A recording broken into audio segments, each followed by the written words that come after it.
So I need to begin tonight with a confession. I have not been following the Cubs this year.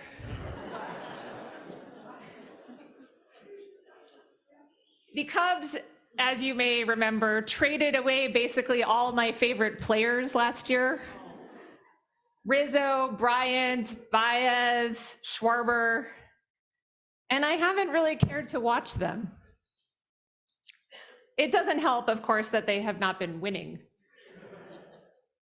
Still, tomorrow is the last day of the season for the Cubs and the Giants, and I feel sad.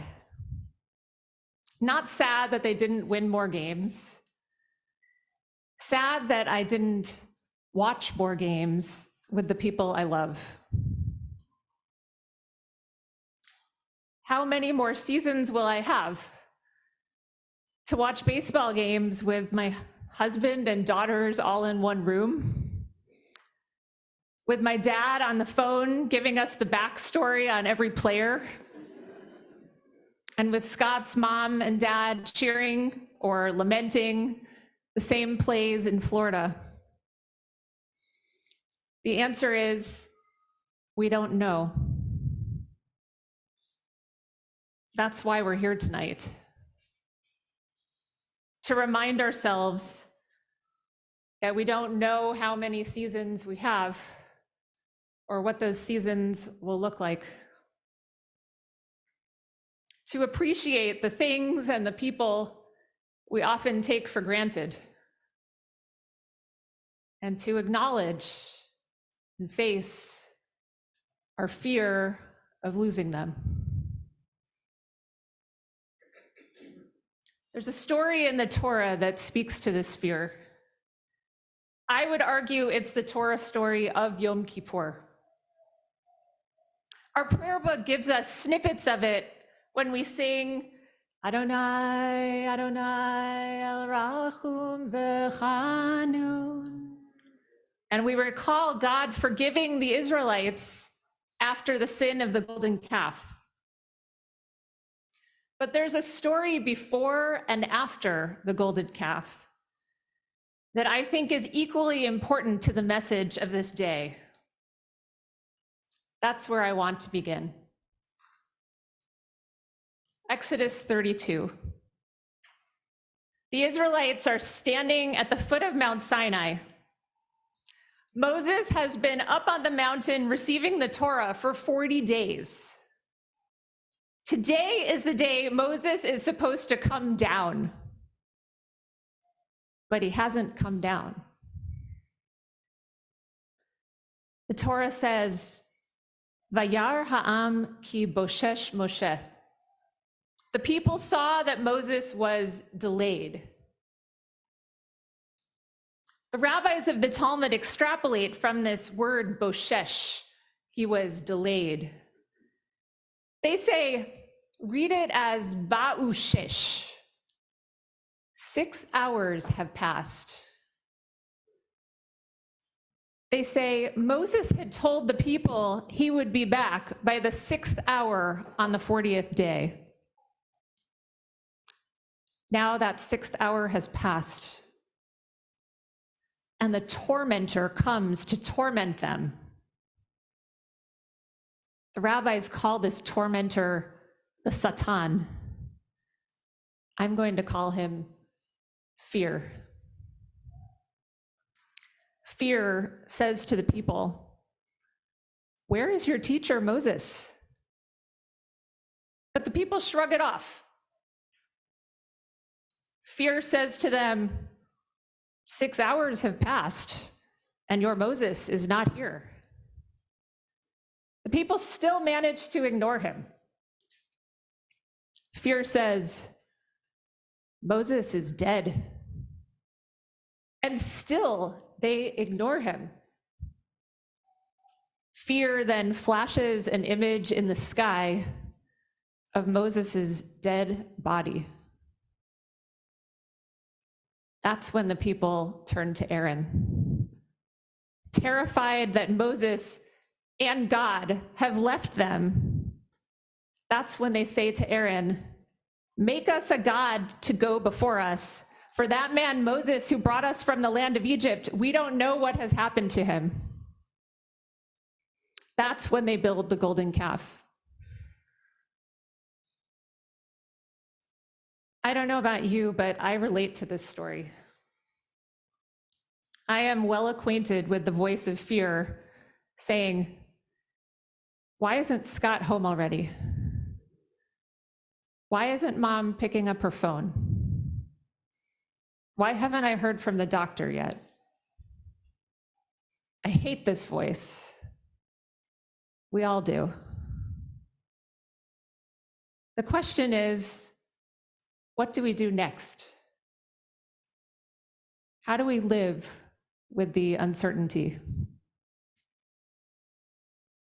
And how do we go on if indeed we lose the person we depend on, or the health we depend on, the life we depend on?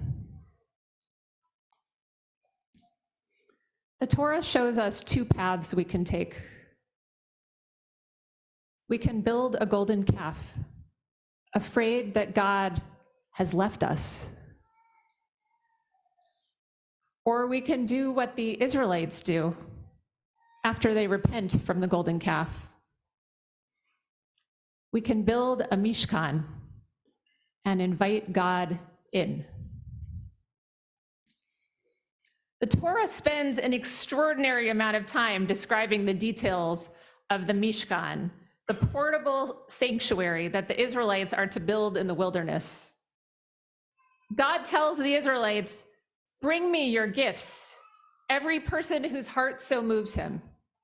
Gold, silver, copper, blue, purple, and crimson yarns, fine linen, goat's hair, acacia wood, oil.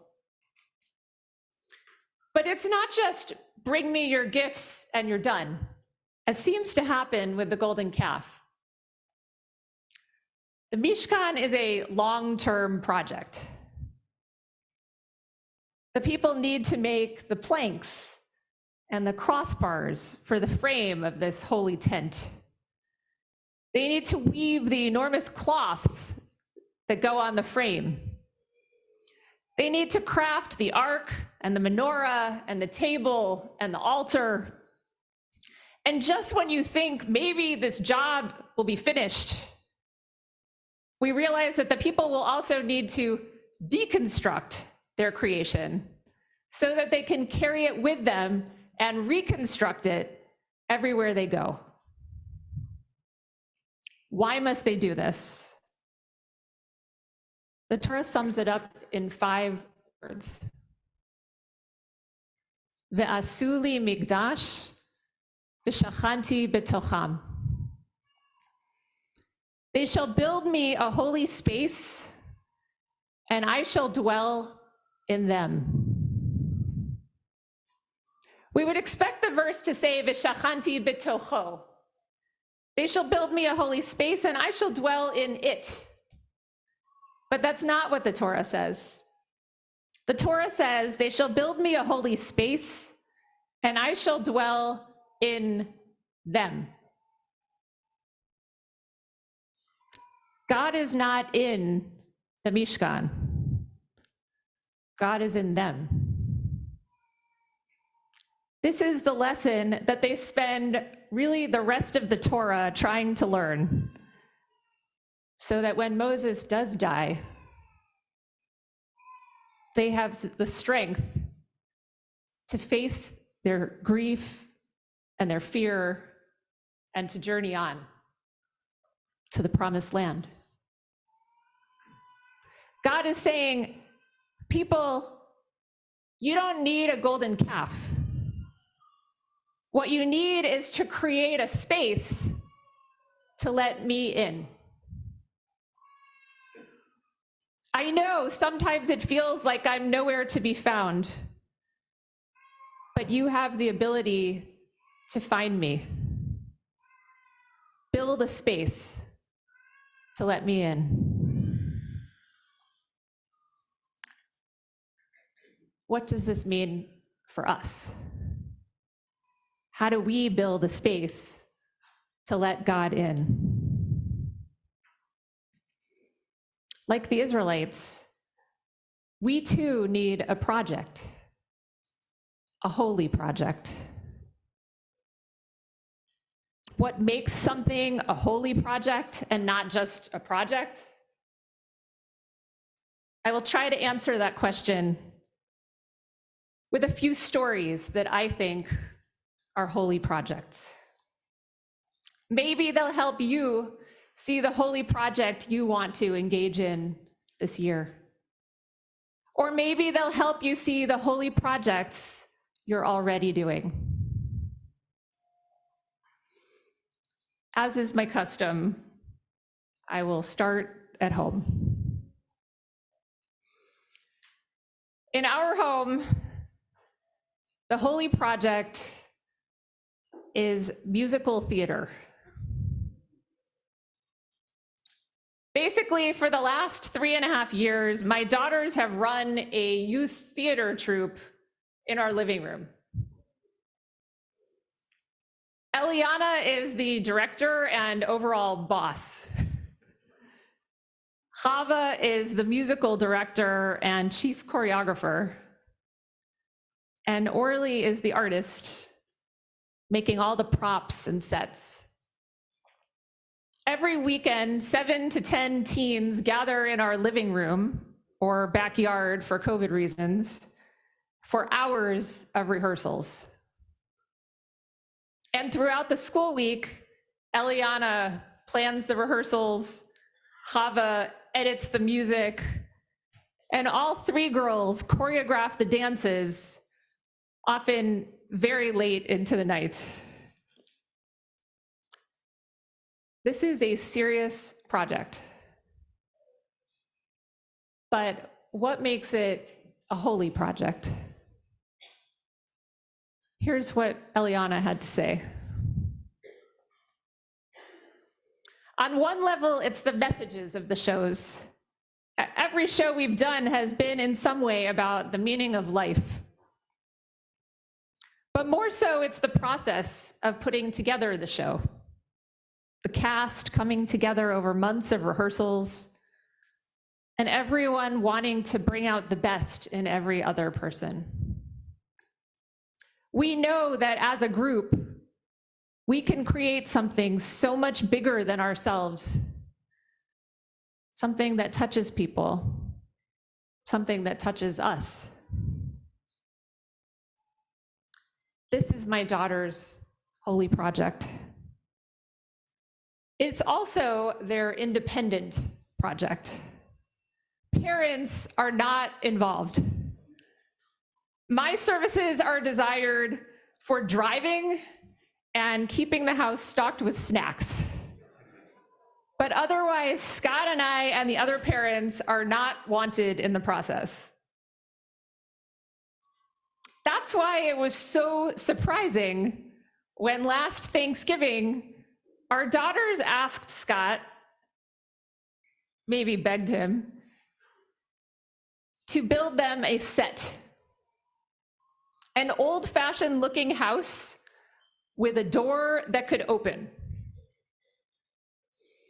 The show was Tuck Everlasting, the story of 11-year-old Winnie Foster, who ventures out into the woods and meets the Tuck family, who unknowingly drank from the spring of eternal life and have not aged in 100 years. Winnie and the son Jesse become wonderful friends, and he proposes that she too could drink from the spring of eternal life in a few years, and then they could marry and live together in bliss forever. Our daughters insisted that the climactic scene of the show would not be possible without Scott making them a house. I said we could accomplish this with cardboard, but the girls were not having it. Scott began watching YouTube videos of professional set designers making theater flats, and reluctantly agreed. He drew up sketches, he calculated dimensions, and next thing I knew, he and Eliana were coming home from Home Depot with a minivan full of lumber. I borrowed power tools from friends, and the house project began. Now, Scott is an engineer, but he is not a carpenter. He figured cutting the pieces with a power saw would take an hour or two. Let's just say there were many late nights that I got ready for bed with Scott still outside in the dark in safety goggles, cutting wood. Then there was the assembly of the wood. Scott wanted a floor with carpet on which to lay out the pieces and do the painstaking work of drilling holes and screwing each piece into place. Our bedroom became the workshop.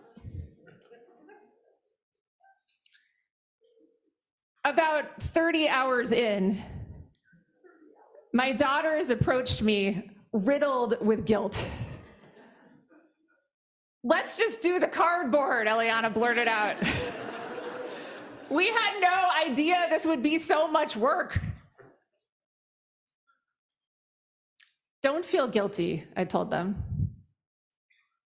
"This is Daddy's holy project. He could be lying in bed right now playing games on the iPad. Instead, he is building a mishkan in our bedroom. You're giving him a tangible way to show you his love." And so the project continued. The frames came together. I stapled cloth across them. Then all 5 of us started painting. There were some accidents and disagreements, but mostly it was a lot of fun. It's so rare that we have a single task that we're all involved in at the same time, a shared project. This was special. This became our family's holy project. Ve'asu li migdash v'shachanti b'tocham. Make me a holy space. Do projects with and for those you love, and I will dwell in you. Now for a different kind of holy project. I met Boris Glantz, who I think is here with us tonight, when I was looking for someone to speak on Shavuot about the situation in Ukraine. Boris left Soviet Ukraine as a kid. He grew up Jewish in New Jersey. But when he got married and had a child of his own, he decided he wanted to strengthen his knowledge of Russian for his daughter. That's what led him to start a tech company in Ukraine. And that's how he found himself remotely managing 150 Ukrainian programmers when the war started in February. Sitting in his home office in Palo Alto, one day he was trying to plan for business continuity. The next day he was hearing explosions and crying on the other end of the phone line. And he realized this was about survival. Many of his employees were going to try to drive to the border. Boris and his contacts and their contacts began to gather information about safe places to stop along the way. This person's grandmother will give you a meal. This person's friend will let you sleep at their house for a few hours. Boris spent day and night on the phone, counseling his employees, helping them make tough choices, sometimes leaving loved ones who refuse to go. By the end of 3 weeks, everyone who wanted to get somewhere else had succeeded. About 50% of the people crossed the border into Poland, and 50% moved to safer areas within Ukraine. As Boris continued to talk with his employees over the weeks that followed, he found that the mental health of these two groups was not the same. Those who were still in Ukraine were doing reasonably well. They were managing to work, and they were able to help their countrymen in various ways. Those who left the country were having a much harder time. Even though they were probably physically safer, many felt aimless and depressed. Boris realized they too needed a project, a holy project. So Boris started again. He connected his employees in Poland with a Polish businessman he knew. And together, they started Team Ukraine, a nonprofit organization in Poland to help Ukrainian moms and kids living there. His Ukrainian software engineers are now giving English lessons and job training to Ukrainian moms, many of whom have few marketable skills. They're helping their fellow Ukrainians find housing and kindergartens for their kids. Meanwhile, they're helping themselves find purpose in their lives again. V'asu li mikdash v'shachanti b'tocham. Make yourself a holy purpose. Use your gifts to help others, and I will dwell in you. You don't need to start an organization in Poland to be of service to others. You can commit to a holy project in your own kitchen. We had a Kol Emeth high schooler who committed to making a Shabbat dinner every week and delivering it to whoever the rabbis suggested could use it. There's a man in my neighborhood who has made a holy project of picking up trash. Louis the Litter Patrol, as he calls himself, has been walking the streets of Barron Park, picking up litter with his metal grabber and his Trader Joe's bag for 40 years. I've been trying to be like Louis. Not yet by picking up litter, but by greeting people when I walk. Just trying to give each person I see the simple gift of a smile. If you can read Hebrew, I know of several Hebrew students, both kids and adults, who are in need of a tutor on Zoom. If you can read English, the Jewish Coalition for Literacy is looking for new tutors to help kids learn to read. If you know your way around a computer and have some patience, I talked to 2 older congregants just last week who have computers but could not access their email or Zoom to join us for services tonight. Holy projects are all around us if we open our eyes. V'asu li mikdash v'shachanti b'tocham. Commit to the holy project, and you will find me in you.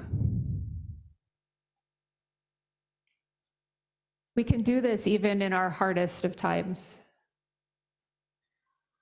I'd like to share with you one more story from Bruce Feiler, the author of Walking the Bible, who spoke at Kol Emeth some years back.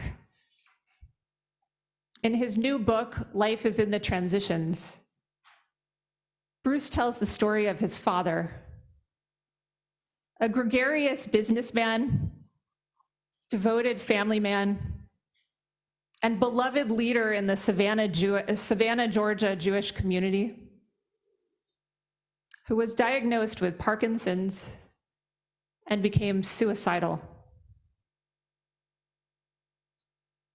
He did okay for the first 10 years of his illness, but when he turned 80 and symptoms got worse, he made multiple attempts to end his life. His family tried everything: therapy, medicine, electroconvulsive shock treatments. Nothing helped. Then Bruce did something very simple.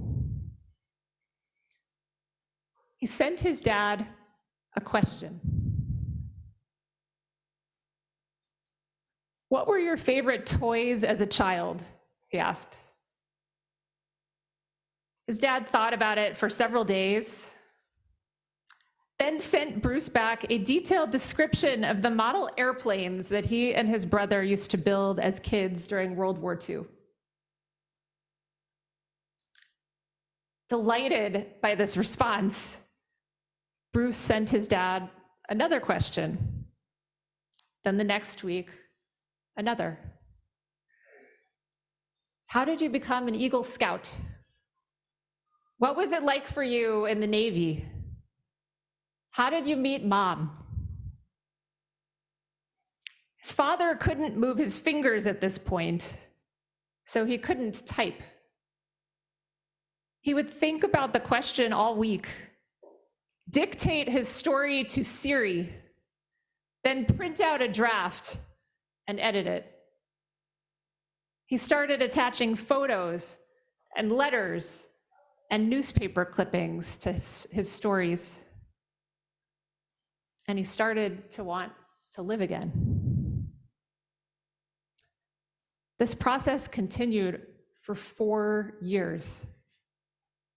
Every Monday, Bruce would send his father a question, and slowly, painstakingly, this man who had never written anything longer than a memo backed into writing an autobiography. His body was slumped over in a wheelchair, but his spirit soared. Together, Bruce and his father created a mishkan of words, of memories, of life itself. They made dying into a holy project. In the process, they made living into a holy project too.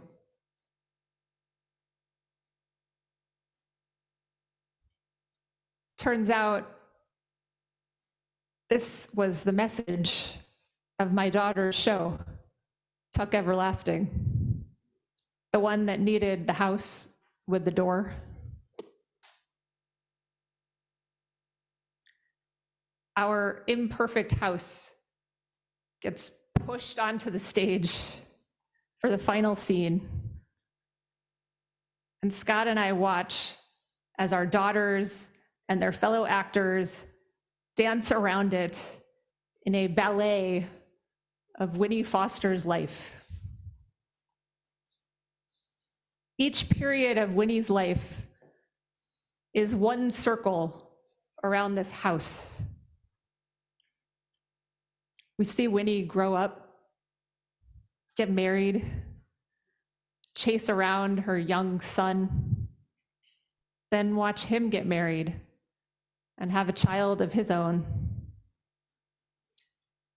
We see Winnie hold tight to her mother's hand, then let go as her mom exits her life.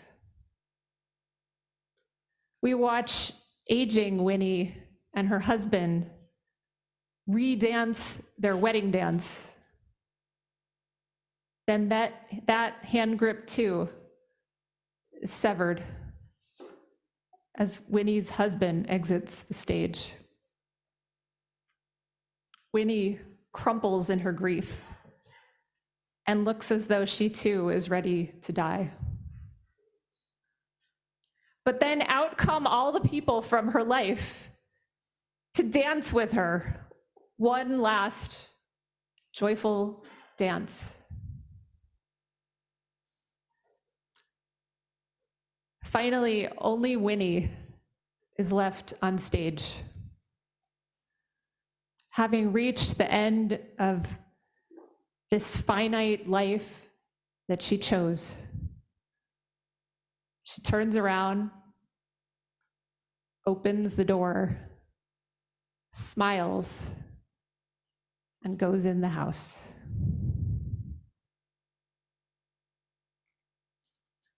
Suddenly, all we hear are sniffles.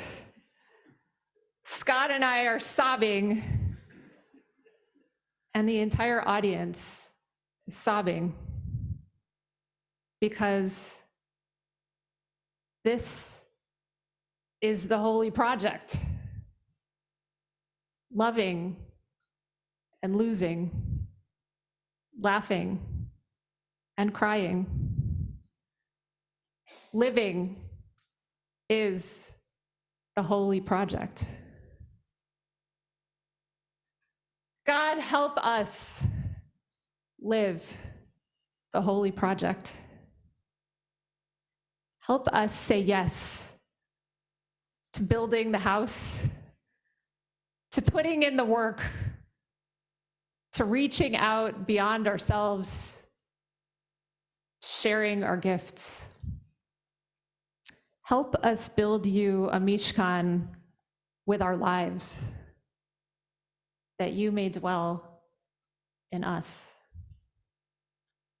Ve'asu li mikdash, v'shachanti b'tocham. Help us commit to the holy project and find you right here in us. Shana Tova.